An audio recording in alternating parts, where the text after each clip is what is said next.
estamos ahí, todos tan ocupados estamos. Entonces realmente ha sido... Bueno, buenas noches, chicos. Vamos a empezar la clase sobre síndrome nefrótico, ¿no? ¿Alguien tiene una idea de lo que es el síndrome nefrótico? ¿Han escuchado alguna vez? ¿Han leído algo?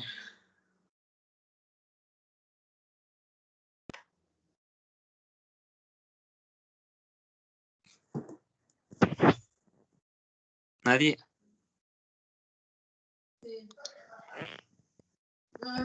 Bueno, voy a empezar a compartir Doc, solo pantalla. lo que usted alguna vez nos dijo en otra clase, de algunas características que tenía. Ah, ya. Muy bien. Entonces voy a empezar a compartir. Voy a compartir desde mi celular porque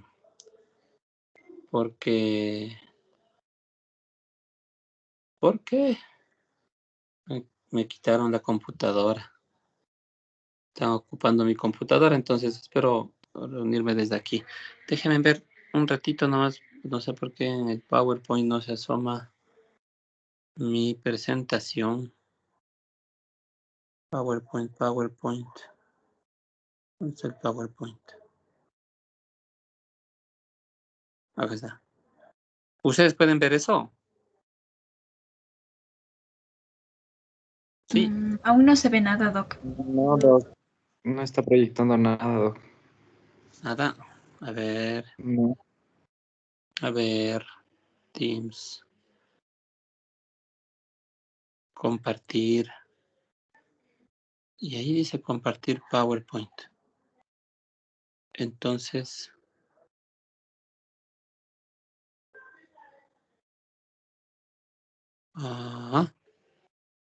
no asoma el PowerPoint ahí. Les voy a compartir pantalla. No, Doc.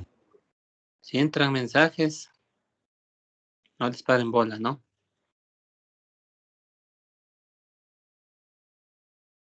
Dice, se grabará todo lo que haga en tu pantalla, incluyendo las notificaciones. Activa no molestar para evitar notificaciones inesperadas. Bueno, no tengo notificaciones inesperadas más que emergencias médicas.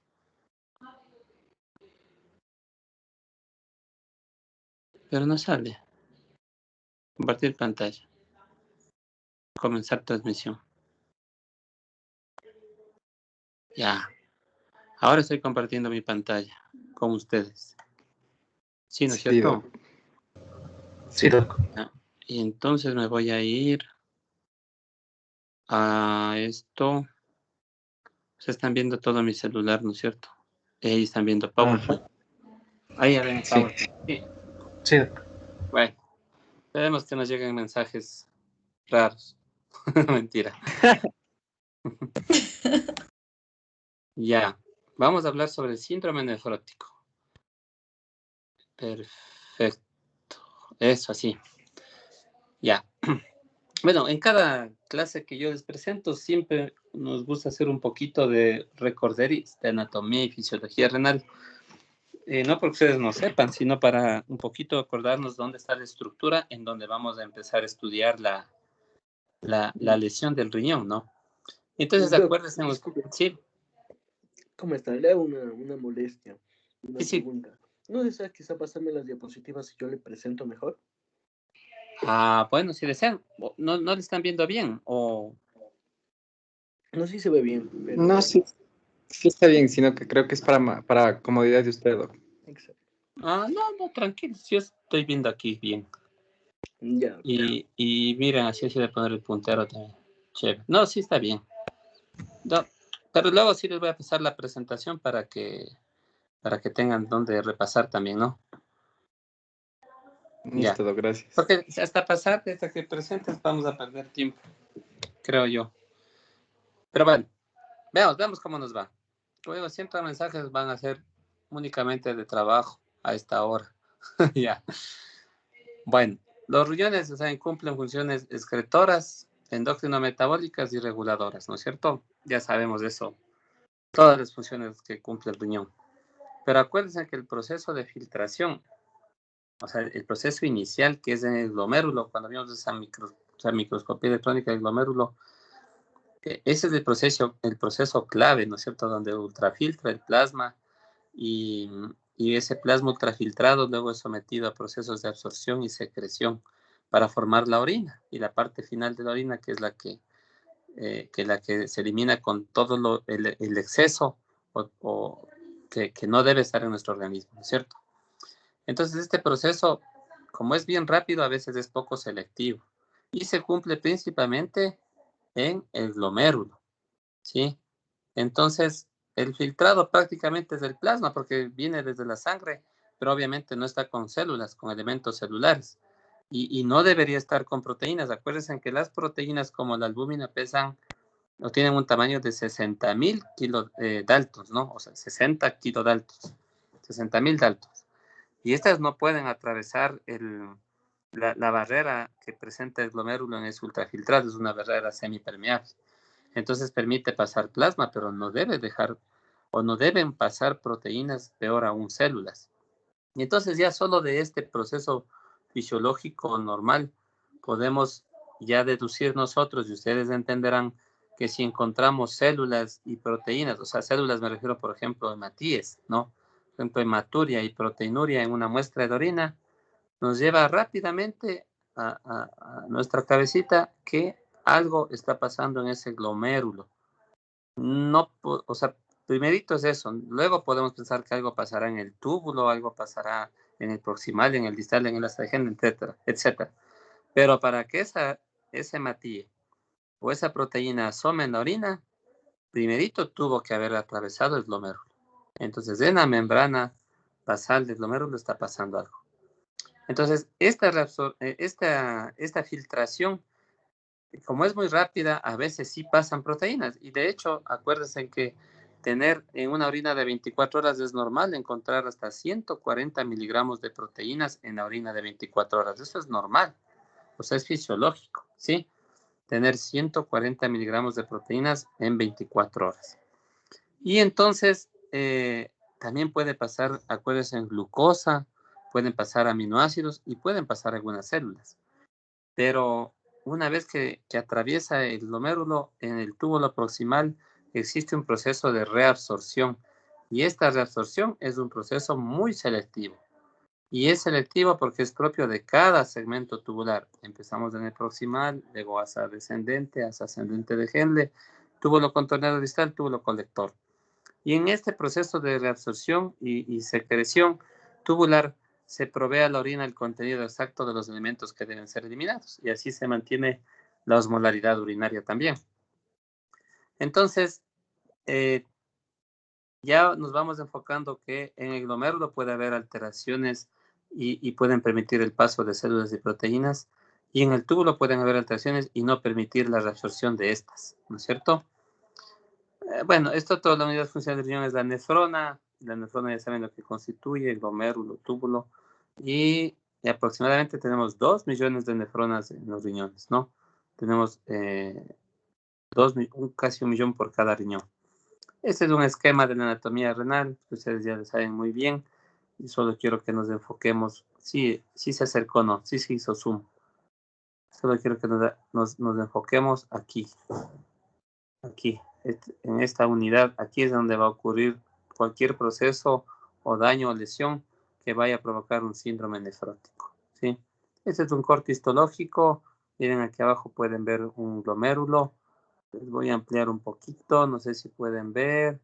Ahí está el ovillo glomerular, el espacio urinario, lo blanco, ¿no? Y por fuera, esta línea rojita es la cápsula de Bowman, el espacio urinario de Bowman, el glomérulo con sus arteriolas diferentes, el ovillo glomerular. Aquí hay un capilar y acá, por acá está perdón, aquí está un túbulo y acá está un capilar. A ver, no puedo pasar.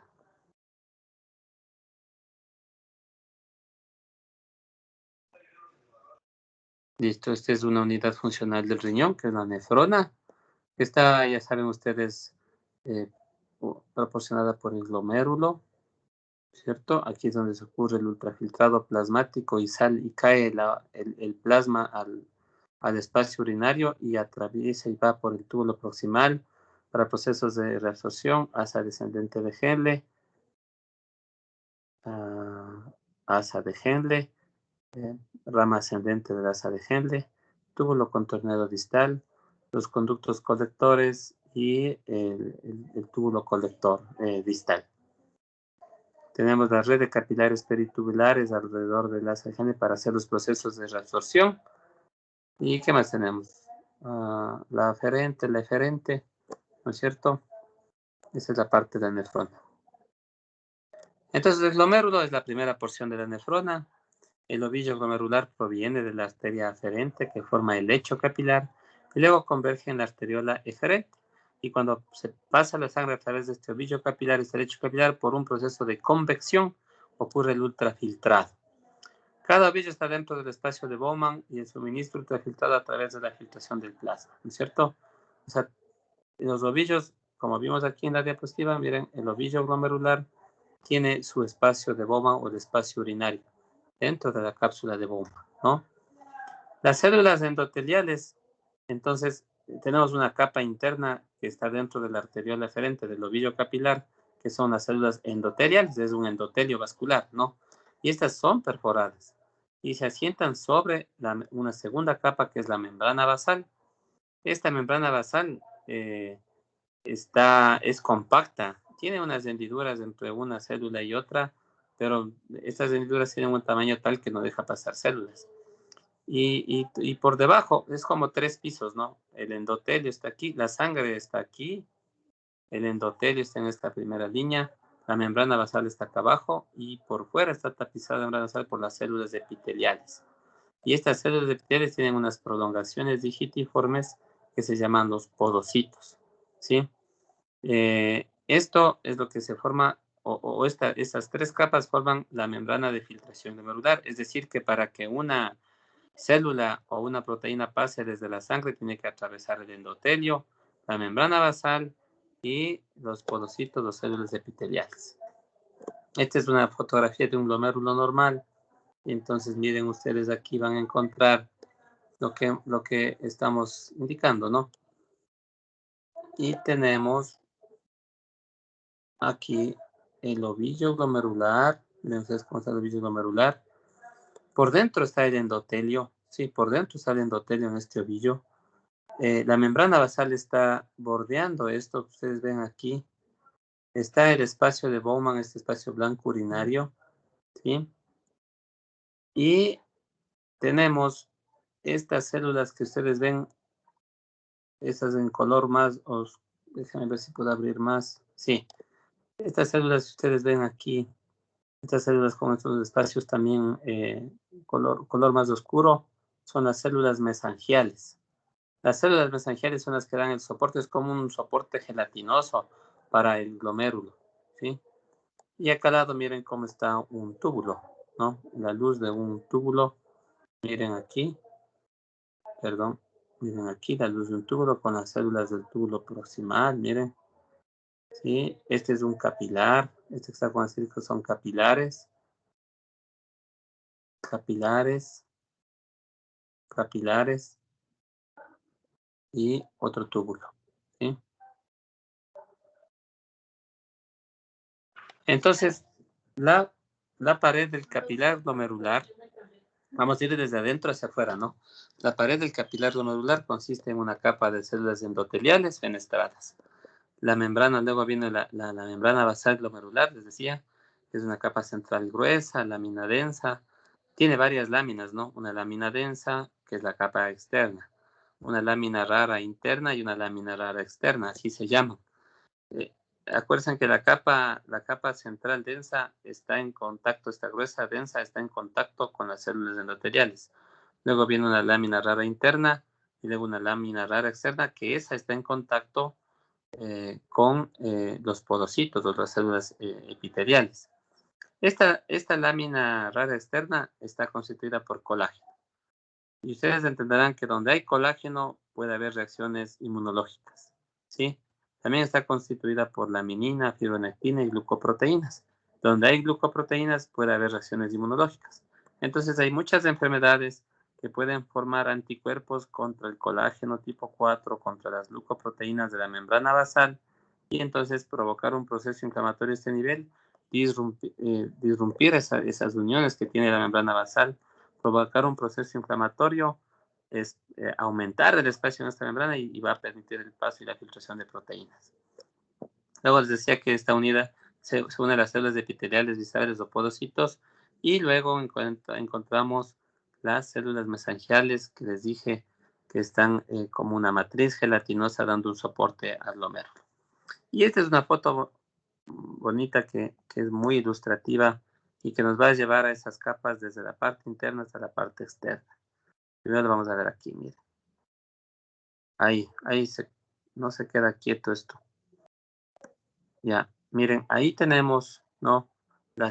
Aquí adentro está la sangre circulando.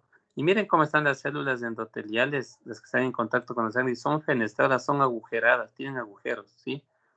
Luego esta está cubierta por la membrana basal glomerular. Acuérdense que la membrana basal tiene otras 3 capas, una gruesa interna, una gruesa, perdón, una interna y una externa.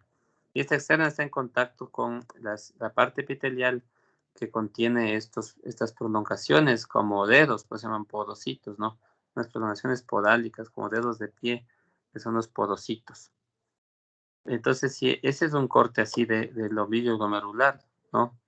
Como ustedes ven, y luego el plasma ultrafiltrado que pasa por esto se deposita aquí en el espacio de Bowman, el espacio urinario, y se va hacia el túbulo proximal. Tomen en cuenta que estas células parietales o podocitos que vienen aquí en la parte externa se continúan y forman la cápsula de Bowman. Y conforme van avanzando, estas mismas células van cambiando de configuración hasta formar las células del túbulo proximal. Es decir, que parecería ser que provienen de una misma célula madre, pero de acuerdo al sitio donde se encuentran van cambiando de configuración. Y miren entonces cómo tenemos en un esquema más microscópico, miren cómo tenemos, ustedes van a encontrar, miren, la célula endotelial, que tiene estos espacios, estas fenestraciones, la membrana basal glomerular en verde, y la célula epitelial con sus extensiones podálicas o procesos podálicos o podocitos. Y esto, este ultrafiltrado de la sangre que está aquí, que cae el plasma, forma el espacio urinario, ¿sí? Cada célula endotelial, por ejemplo, tiene estructuras o microestructuras en las que también están involucradas enfermedades para provocar el daño y la inflamación a nivel de la membrana del glomérulo, ¿sí? De esta membrana de filtración. A las 3 capas se le denomina membrana de filtración glomerular. Entonces aquí tenemos la trombomodulina, trombina, tenemos nefrina, ya vamos a ver otras gráficas que indican la nefrina, y eso nos permite nos sirven como, no nos que nos sirven de buena manera, sino que sirven como a veces como un blanco para un proceso inflamatorio, ¿sí? En la diabetes, ¿qué es lo que ocurre? ¿Qué se ven ustedes de diferente, por ejemplo? En la diabetes, que es el mejor ejemplo para un síndrome nefrótico. Ustedes ven aquí en la diabetes, por ejemplo, que la producción o la expresión de modulina está reducida, de trombomodulina. El estar reducida no permite acoplar bien la estructura. Y al no estar acoplada la estructura, permite un proceso inflamatorio, una reacción antígeno-anticuerpo y una reacción inflamatoria. Y luego ustedes ven que los procesos podálicos pierden esa especie, empiezan a defenestrarse, se llama. Ya no están así tan como prolongaciones, empiezan a aplanarse, a perderse y luego desaparecen, ¿sí? Entonces se fenestran, dicen, procesos podálicos fenestrados ocurren acá en la diabetes, ¿no? Miren, a diferencia que aquí, como tenemos estos procesos bien prolongados, aquí se van perdiendo.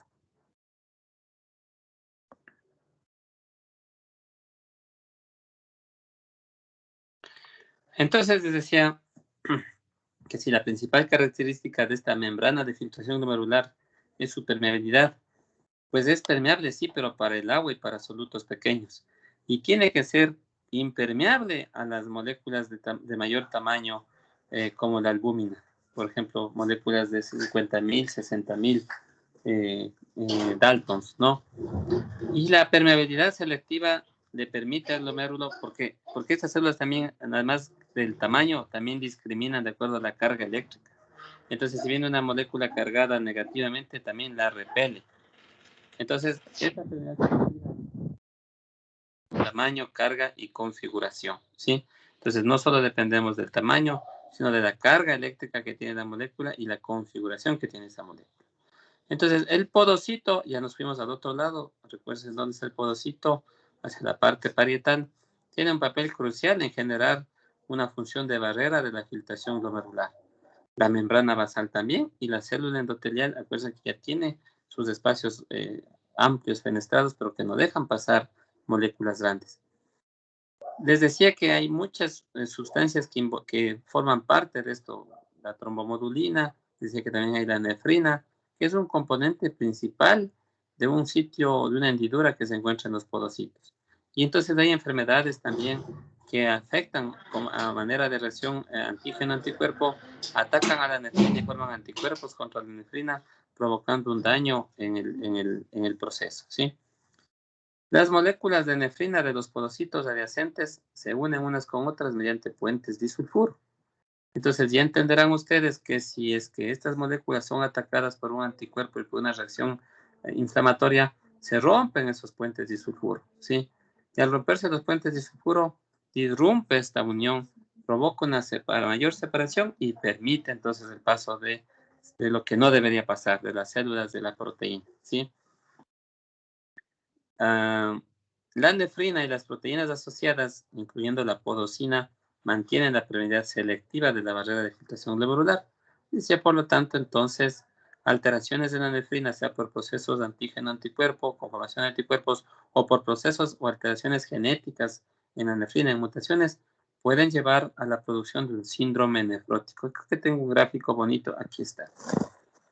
Y es este gráfico. Aquí está muy clarito para que entiendan lo de la nefrina, ¿sí? Miren. Esta estructura, perdón, es un corte, como ustedes ven en la parte superior izquierda, es un corte así longitudinal del riñón. Ustedes miren cómo encuentran las células parietales, el espacio urinario. Aquí está el capilar, ¿se acuerdan que vimos en la gráfica histopatológica? Aquí está el capilar con sus espacios fenestrados. Luego del capilar tenemos la membrana basal, que es esta roja que está aquí, este color vino. Sí, esta es la membrana basal que está abajito del endotelio. Y estos espacios plomos que ustedes ven acá, o columnas, son los podocitos, ¿no es cierto?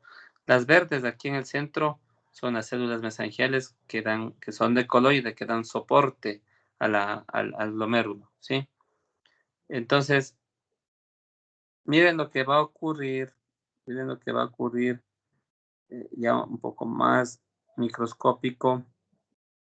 Si tomamos una parte de estos podocitos, miren, estas son las prolongaciones de los podocitos, los procesos podálicos, y cada proceso podálico tiene estructuras en el interior, moléculas, y están unidas por estos puentes disulfuro a través de las moléculas de nefrina, ¿sí? Estas moléculas de nefrina mantienen unidos a los podocitos. Estamos viendo una microscopía electrónica amplia. Miren, acá arriba está la sangre, la célula endotelial, la membrana basal y las células epiteliales o procesos podálicos, los podocitos, que están unidos por la nefrina y por estos procesos, por estos puentes disulfuro. Si existe una alteración aquí, se rompe esta unión, se rompe esta malla, si ustedes quieren llamarla así, se disrumpe, se rompe, permite un orificio inmenso acá, y entonces permite el paso fácil de proteínas a través de en ese ultrafiltrado. Los glomérulos filtran, ustedes ya saben, casi 180 litros de plasma al día, pero el 99% se ultrafiltra, por eso tenemos una producción de orina de 1,5 litros, más o menos, 1.500, 1.800. Y el tamaño de los poros y las cargas eléctricas negativas que se encuentran en los podocitos y en la membrana basal evita el paso de proteínas y células.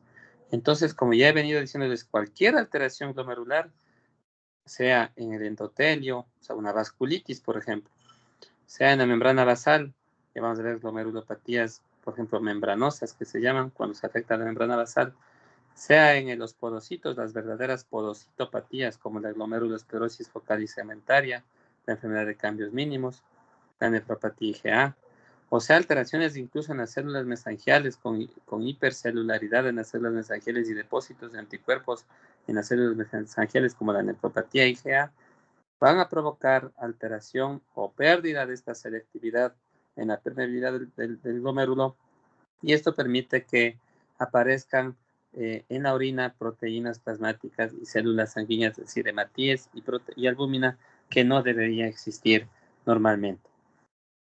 Entonces, miren, van a existir muchas formas de glomerulopatías cuya patogenia es inmensa. La mayoría son idiopáticas o primarias, es decir, que no se sabe la causa y que es muy probable que sea secundaria a mutaciones genéticas.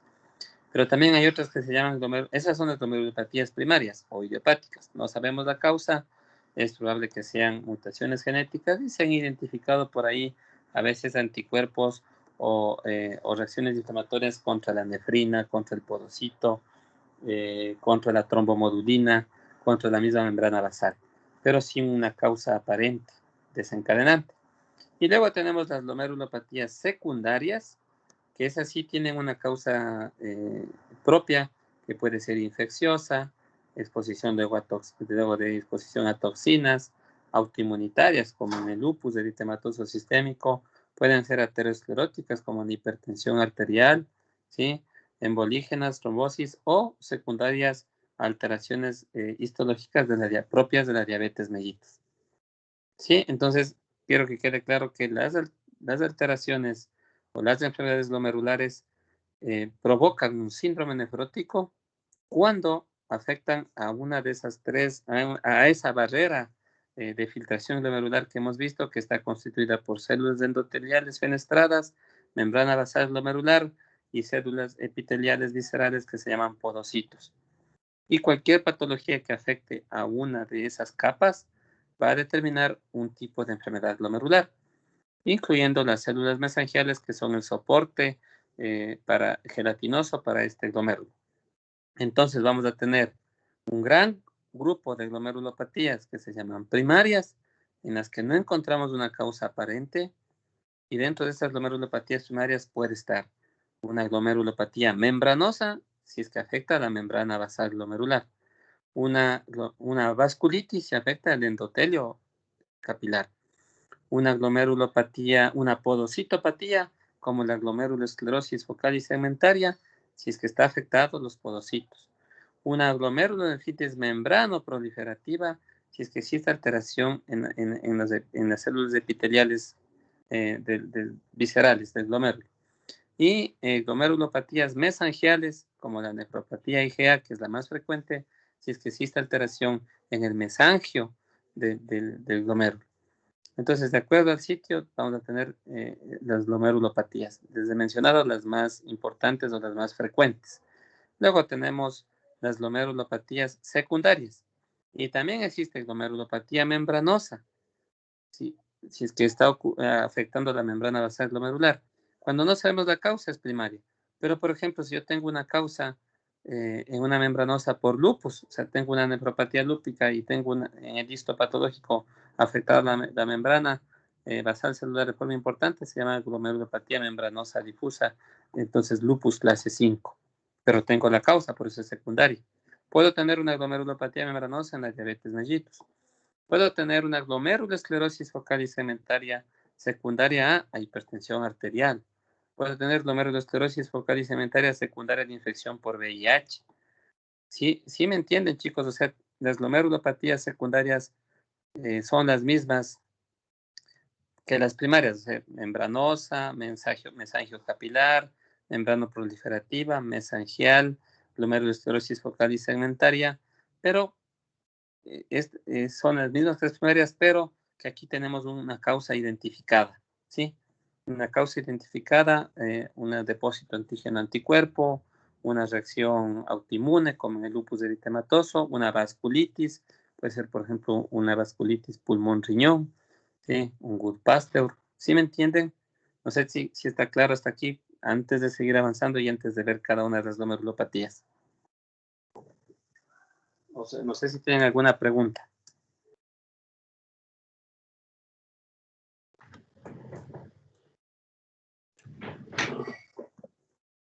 ¿Están en clase? Sí. Estaba hablando solito. ¿Sí está claro? Sí, Doc. Sí, Doc. Sí está claro hasta aquí, ¿no? Glomerulopatías primarias, secundarias. Sí, Doc. Perfecto. Entonces, es lo que les decía, ¿no? Con esta diapositiva, que a pesar de que investigamos la causa posible de esa glomerulopatía, todo sale negativo, eso se llaman idiopáticas o primarias, ¿sí? Y cuando yo tengo la causa, tengo, por ejemplo, glomerulopatías secundarias del virus de la hepatitis B, al virus de la hepatitis C. Ya les dije, el VIH es muy frecuente encontrar una glomerulosclerosis focal y segmentaria. En la púrpura de Henoch-Schönlein, que es una nefropatía IgA sistémica, es decir, depósitos de inmunoglobulina A se depositan en el mesangio capilar y entonces provoca una nefropatía mesangial a IgA, que es parte de la enfermedad de Henoch-Schönlein, se llama enfermedad de Berger, por ejemplo. Entonces, ahí van apareciendo los diferentes tipos de glomerulopatías, ¿sí? El diagnóstico, tratamiento y pronóstico obviamente requieren de que reconozcamos el síndrome clínico, es decir, estas mismas glomerulopatías que estamos hablando, primarias o secundarias, pueden provocar síndrome nefrítico o pueden provocar síndrome nefrótico o pueden provocar una proteinuria sintomática o pueden provocar una hematuria aislada. Por ejemplo, si yo tengo una nefropatía IgA, es decir, hago una biopsia renal, cojo la muestra de riñón y el patólogo me dice hay proliferación de las células mesangiales y en la inmunofluorescencia hemos identificado depósitos de inmunoglobulina A importantísimos. Entonces, esta es una nefropatía IgA. Entonces, yo tengo que investigar cuál es la causa. ¿Será primaria? ¿Será secundaria? Entonces, una nefropatía IgA puede ser secundaria a lupus, ¿sí? Entonces, si yo estudio esa nefropatía IgA, es probable que ese paciente clínicamente solo haya tenido hematuria, por ejemplo, una hematuria aislada sin proteinuria. Entonces, usualmente las nefropatías de IgA provocan hematurias. Yo tengo, al revés, yo tengo un paciente que viene y me consulta por sangre en la orina, en el examen de orina, y hematuria aislada, no hay proteinuria, no es hipertenso, no es diabético, le pido niveles de complementos C3, C4, están normales, le pido anticuerpos para ver nefropatía lúpica, porque el lupus también puede dar hematuria, están negativos. Entonces digo, este paciente tiene una glomerulopatía primaria. Ya le he investigado todo y todo está negativo. Solo es hematuria, le voy a biopsiar. Le hago una biopsia, nefropatía a IgA, depósitos de inmunoglobulina A en el mesangio capilar. ¿Sí? La nefropatía primaria. Pero esta nefropatía IgA en un momento presenta hematuria, pero en otro momento puede presentar un cuadro clínico de un síndrome nefrítico y también puede debutar como un cuadro clínico de un síndrome nefrótico. Entonces, el tratamiento de la glomerulopatía o nefropatía IgA va a depender del reconocimiento del síndrome clínico, ¿sí? Y obviamente de la identificación de si es primario o secundario. Entonces, necesito definir el patrón morfológico del daño glomerular e identificar a la enfermedad renal, sea esta, ¿no? Que sea propia del riñón o sea sistémica. Por ejemplo, como les decía, una vasculitis pulmón-riñón, un síndrome de Goodpasture. Tengo compromiso renal con proteinuria, hematuria, tengo compromiso pulmonar con hemoptisis, o edema agudo de pulmón, asumo y sospecho que un paciente, por ejemplo, hombre joven, yo sospecho que es un síndrome pulmón-riñón, hago una biopsia renal y voy a encontrar afectadas las células endoteliales, una vasculitis, con microangiopatías trombóticas puede haber, y asociado a la clínica de pulmón y riñón, digo, esta es una enfermedad vasculítica pulmón-riñón, Goodpasture, mando a hacer anticuerpos contra el núcleo del citoplasma, los ANCAS, contra citoplasma o contra MPO, se llama amiloperoxidasa, para distinguir entre ANCA-C y ANCA-P, y puede encontrar una vasculitis, sea Goodpasture o Chug-Strauss, etcétera, etcétera, o una microangiopatía trombótica propia del riñón. Es decir que ustedes entenderán que cualquier patología que puede ser propia del riñón o sistémica, puede provocar cualquier cuadro clínico que sea síndrome nefrítico o síndrome nefrótico o proteinuria aislada o hematuria aislada. Algunos hallazgos serológicos pueden predecir los hallazgos que vamos a encontrar en la inmunofluorescencia. Les decía, por ejemplo, el nivel de complemento. Siempre es importante, todo paciente que ustedes tengan con proteinuria, con hematuria, con un síndrome nefrítico, un síndrome nefrótico, que ya vamos a aprender a identificarlo, hay que hacer niveles de complemento, porque como ustedes ya me escuchan, puede haber una enfermedad sistémica de base o autoinmune de base. Existe la glomerulopatía C3, también les cuento. Existe la glomerulopatía IgM, es decir, que cuando hacemos inmunofluorescencia encuentran depositados solo C3 y en la membrana basal o en el glomérulo en general, o encuentran depositados solo anticuerpos IgM. Y esas son también otro tipo de glomerulopatías que son poco frecuentes y no, a ustedes como médicos generales no les va a interesar mucho. Pero sí es importante que ya conozcan o tengan en mente que existen. Existen anticuerpos que podemos medir para contra la membrana basal glomerular. Si yo tengo una glomerulopatía membranosa y le mido anticuerpos antimembrana basal glomerular y me salen positivos, ese es ya mi diagnóstico, glomerulopatía por enfermedad antimembrana basal glomerular. Y podemos encontrarlo, como ya les decía, en las vasculitis, los anticuerpos ANCAS positivos para diagnosticar una vasculitis, ¿no? Entonces, el estudio histopatológico, es decir, la realización de la biopsia renal, se realiza no para diagnosticar, es como yo les he enseñado, los exámenes de laboratorio yo no pido para hacer un diagnóstico, ¿no es cierto? La biopsia renal tampoco se pide para hacer un diagnóstico, se pide para confirmar la sospecha clínica. Es decir, que yo por clínica, con la anamnesis de mi paciente, con los resultados de exámenes de laboratorio y serológicos y los urinarios, yo digo, este paciente parece que tiene una nefropatía lúpica, por ejemplo. Porque ya tengo un C3 bajo, un C4 consumido, es una mujer, es joven, tiene un síndrome nefrítico o nefrótico y tiene los anticuerpos anti-DNA positivos. Este es lupus. Ahí hago la biopsia y en la biopsia voy a ver el tipo histológico de lupus. Y cuando se hace biopsia se hacen muchas tinciones, muchas tipos o técnicas específicas que le van a permitir al patólogo distinguir bien el sitio en donde se encuentra la lesión, ¿sí? Y además, entonces, en la microscopía existen 3 fases. La microscopía de luz, que es en el microscopio normal, en donde en la biopsia renal, perdón, existe microscopía de luz, que se usa el microscopio normal, en donde se pueden observar estas tinciones o estas técnicas para identificar bien los sitios o las estructuras del glomérulo que queremos analizar. Un segundo paso es de inmunofluorescencia directa para la inmunofluorescencia directa permite, denme un segundito.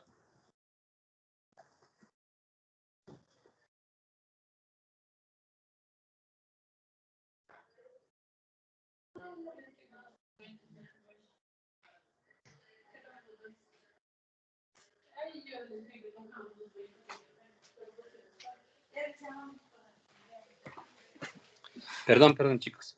Entonces decía que el segundo paso en una biopsia renal es pedir, por ejemplo, la inmunofluorescencia, es decir, detectar ya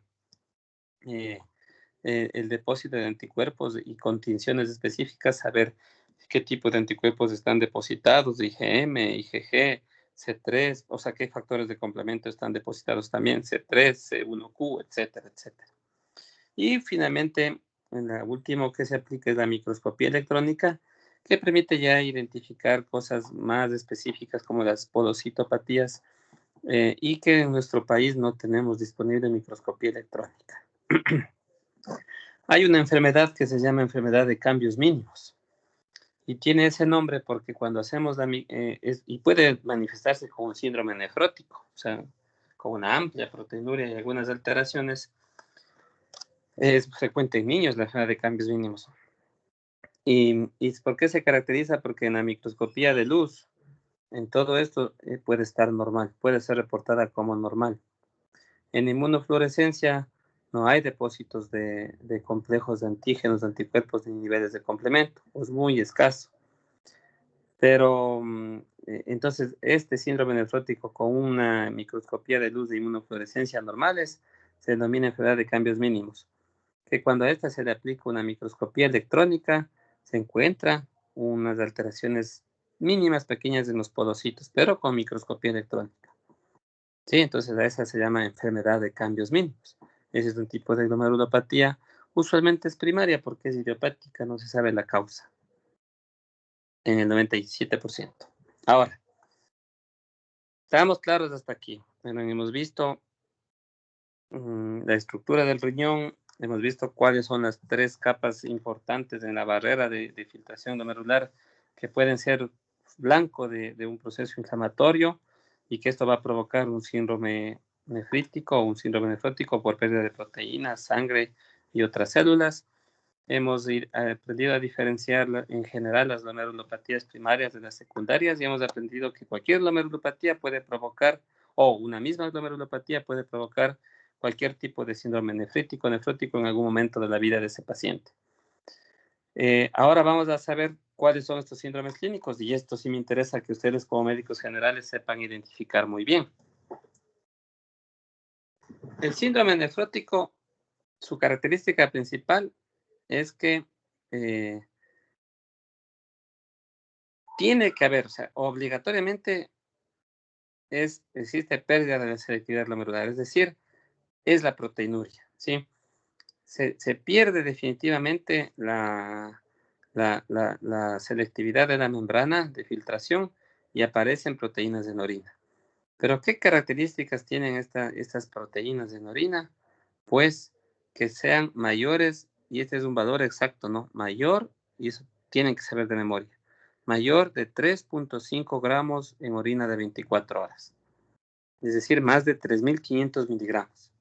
Si yo hago una recolección de orina de 24 horas y el resultado es 3.400, ya no es proteinuria en rango nefrótico. Tiene que ser más de 3.500, ¿sí? Más de 3.500 miligramos de 24 horas es el primer requisito para considerarle una proteinuria. Escúcheme, proteinuria en rango nefrótico. Entonces, para poder llamarle síndrome nefrótico, necesitamos 2 criterios. Primero, la proteinuria en rango nefrótico, es decir, proteinuria más de 3.5 gramos. Y segundo, que se acompañe de hipoalbuminemia, es decir, que la albúmina en sangre esté menor de 3.4 miligramos por decilitro. Sí, gramos por decilitro, perdón, en la albúmina menor a 3.4.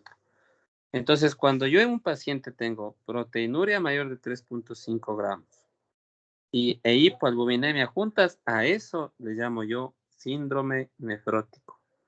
Si no tiene esas 2 características, si solo tiene la proteinuria, significa proteinuria en rango nefrótico. Pero si tiene proteinuria más hipoalbuminemia, se llama síndrome nefrótico.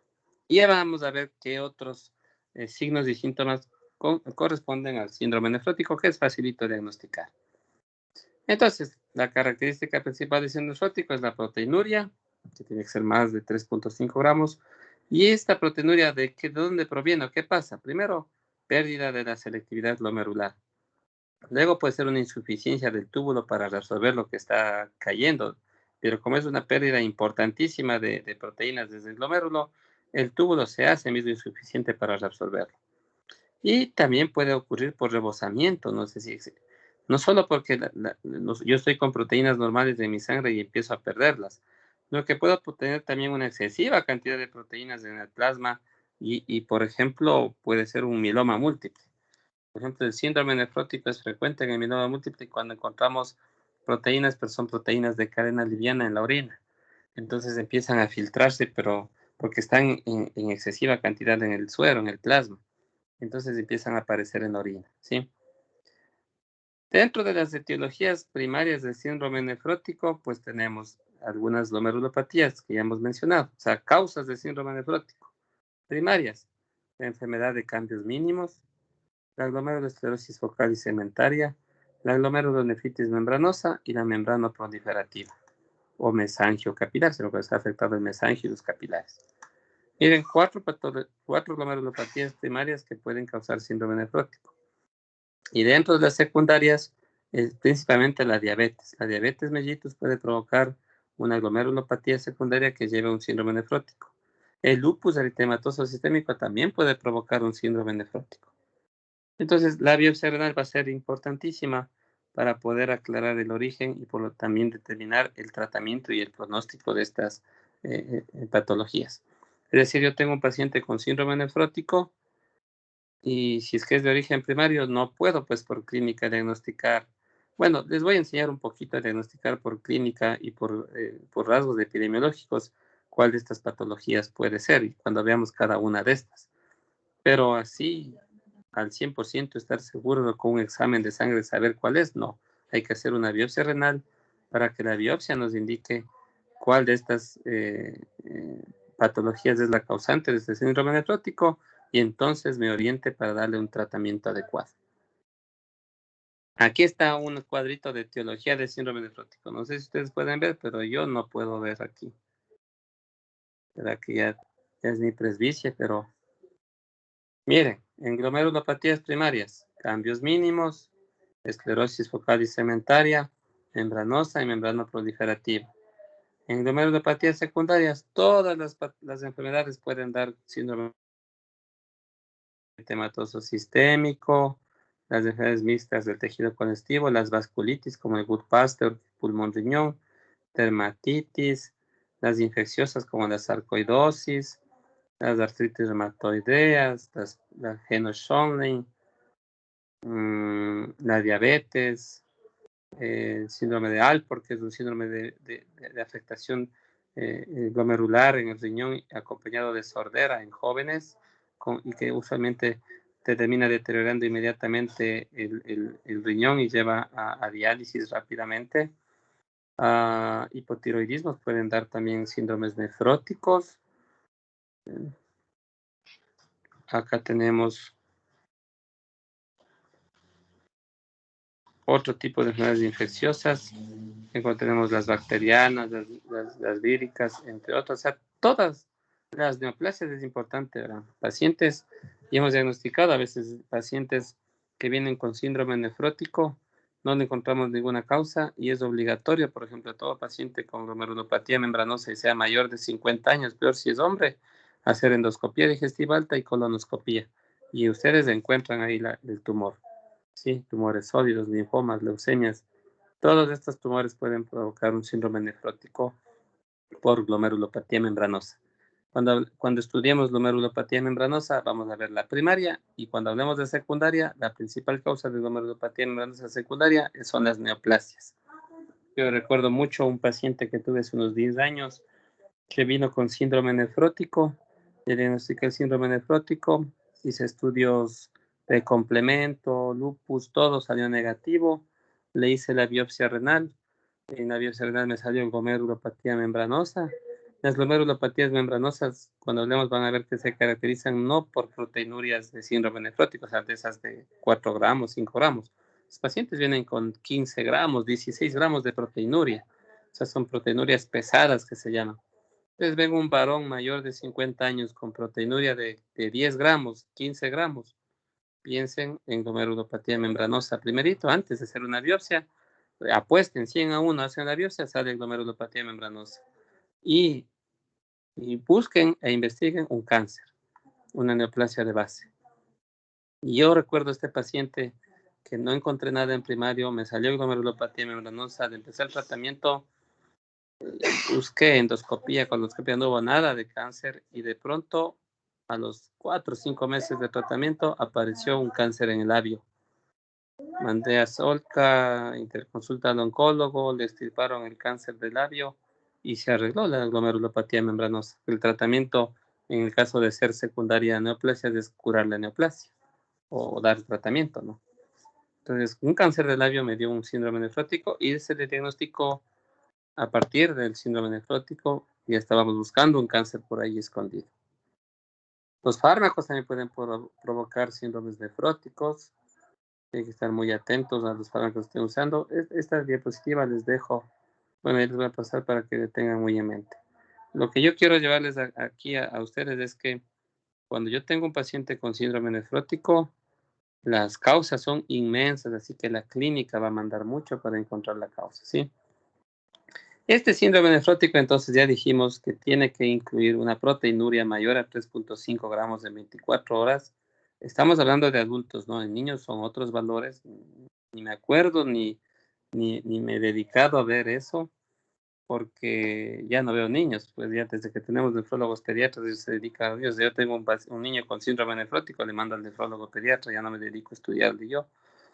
Pero en la guía ustedes van a encontrar también en las guías que digo, hay también para glomerulopatías. Ustedes van a encontrar ahí los valores para niños en los que se considera el diagnóstico de proteinuria en rango nefrótico, para que les sirva como punto como uno de los puntos para el diagnóstico de síndrome nefrótico. El segundo diagnóstico, el segundo criterio decía hipoalbuminemia, los dos son obligatorios, ¿no? Proteinuria más de 3.5 gramos de 24 horas, más hipoalbuminemia, es decir, albúmina sérica menor de 3 gramos de cilitro. Hay literatura que dice menos de 3.4 gramos, ya les voy a pasar esa bibliografía. Entonces yo tal vez en el examen les coloque el criterio para síndrome nefrótico.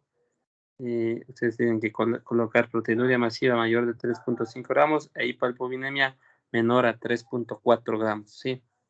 Esta es una diapositiva que hay alguna literatura que sí está, pero ya por fines docentes vamos a poner a hipoalbuminemia menor de 3.4 gramos. Pero el síndrome nefrótico se complementa con otro cuadro clínico que puede como no puede estar. ¿Y qué es lo más importante o lo siguiente que acompaña el síndrome nefrótico? Es el anasarca. No son pacientes que están con edema de miembros inferiores o edema palpebral. Estos pacientes están en anasarca. Y es decir, que están hinchados completamente y es un edema progresivo. Y la mejor forma de ver anasarca es, ustedes tienen que revisar la región inguinogenital. Si tienen edema escrotal, está en anasarca. Si tienen edema vulvar, está en anasarca. ¿Sí? Entonces, cuadro clínico del paciente va a venir. Y acuérdense, vamos a ver ahorita la parte clínica, ¿no?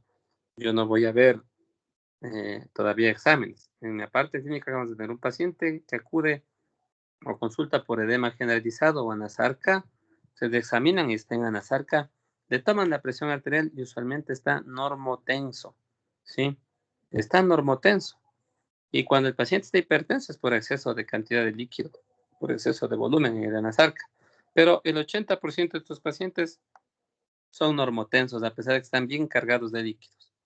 Entonces, paciente en anasarca y normotenso, se me viene a la mente a mí síndrome nefrótico. Sí, pérdida de proteínas por el riñón. Entonces, le pido exámenes. Y en los exámenes, ¿qué es lo primero que voy a pedir?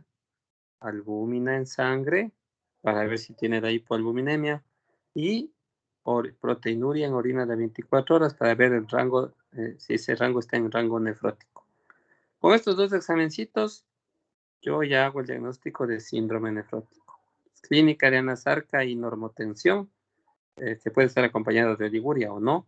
A veces son pacientes que a pesar de que están orinando bastante, están hinchados.